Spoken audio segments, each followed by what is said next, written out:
Ketemu dengan kita lagi di Hebat Talk, Berani Bicara. Pak De, ini kan kemarin itu saya kebetulan menghadiri acara di mana itu hadir UMKM Solo Raya. Yes, ngobrol-ngobrol bagaimana cara meningkatkan penjualan. Dan ternyata banyak di antara UMKM itu yang tidak bisa bertahan. Karena apa? Mereka mengeluhkan soal kayaknya salah menetapkan harga.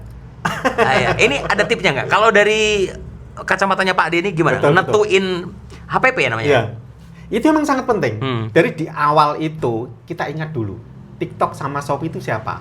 Mereka itu butuh modal juga kan? Mereka butuh modal untuk bikin aplikasi. Iya, karena server bro. Benar. Kalau awal-awal kan gratis. Dulu gratis, bakar uang mereka. Bakar uang. Betul. Sekarang nggak bakar uang dia. Iya. Makin mencekik ya kayaknya ya. Oh, nggak terlalu mencekik sih, tapi agak kenceng. Sama aja berarti ya.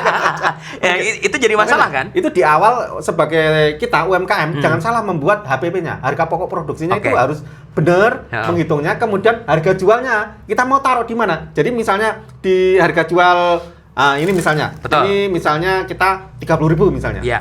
Kita HPP-nya berapa? Gitu. Jangan sampai HPP-nya cuma 25.000, jualnya 30.000. Yeah. Nah, karena biaya mereka tuh mahal. Mahal, benar. TikTok sama ini nggak kira-kira. Iya, sekarang hampir 25-30%. Dan perkiraan saya ini akan naik. Akan naik lagi? Naik. Nggak mungkin nggak naik. Wah, ini yang bikin UMKM terus akhirnya mati nggak bisa jualan. Karena tombok istilahnya bro. Tombok. Betul. Padahal nggak seperti itu. Makanya sebelum masuk ke TikTok dan Shopee, kita harus punya strateginya bro. Nah ini. Kita harus tahu HPP kita berapa. Share strateginya bagaimana bro, biar teman-teman tahu nih. Dan harga jualnya berapa. Oke. Ini harus tahu. Karena biaya adminnya itu pasti naik di angka 25-35 pasti akan naik lagi. Jadi spare antara harga HPP dan harga jual ini minimal 50% bro. Oh, langsung 50%? Iya. Oke. 50. Harus minimal 40-50 ke atas. Jadi berarti mau nggak mau harga naik dong bro? Ini kan dari awal dulu bro. Iya betul. Untuk sebelum menentukan lempar ke pasar. Iya betul. Nah, kayak gitu. Nah kalau kita sekarang ini ya, itu kita bisa naikkan harga. Tapi resikonya orang Indonesia tahu sendiri bro. Iya. Begitu harga naik, pindah mereka. Cari yang lebih murah lagi. Itu bisa diatasi dengan kita bikin toko baru bro.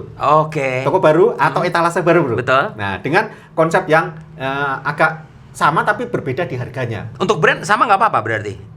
Itu jalan pertama bisa, kan harganya ada yang beda. Betul. Atau kita bikin brand baru bro. Wow, walaupun lebih menantang ya, brand baru karena orang kan mikirnya brand baru dari nol lagi berarti bangunnya kan? Ya nggak apa-apa. Tapi kan kita bisa mendapatkan range harga yang maksimal.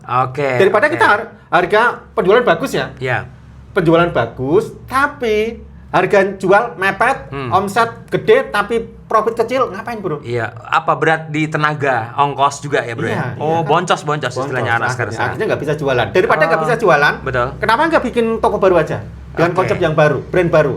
Kan sudah tahu marketnya siapa, produknya seperti apa, tinggal ganti packagingnya aja, brandnya buat baru lagi. Wah, menarik ini bro. Oke, berarti intinya bisa diatasi ya. Ini satu poin sebenarnya. Sebenarnya di dunia ini, ketika ada masalah, itu orang masalahnya berkutat di masalahnya, bukan cari solusinya bro. Ya. Betul. Jadi kebanyakan ya ini saya nggak underestimate ke semua UMKM karena memang banyak bertahan juga. Kayaknya teman-teman yang masih bertahan itu karena mereka berpikir bahwa setiap masalah itu justru ada peluang.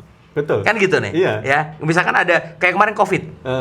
COVID itu sebagian besar orang yang tidak mau berpikir itu menganggap itu sebuah masalah. Tetapi faktanya adalah ada beberapa orang yang bertahan justru malah mereka dapat mengambil keuntungan dari masalah dari itu, bro. Iya, dari COVID itu. Ini termasuk seandainya ada kebijakan-kebijakan dari marketplace yang menaikkan harga, sebagian orang akan menangkap itu hanya sebagai masalah doang. Betul. Tetapi sebagian orang yang memang berpikir cerdas dan mau kreatif, tidak memandang itu masalah sebagai peluang, itu mereka akan malah bertahan, bro. Oh, masalahnya begini. Berarti aku harus begini. Itu loh bro.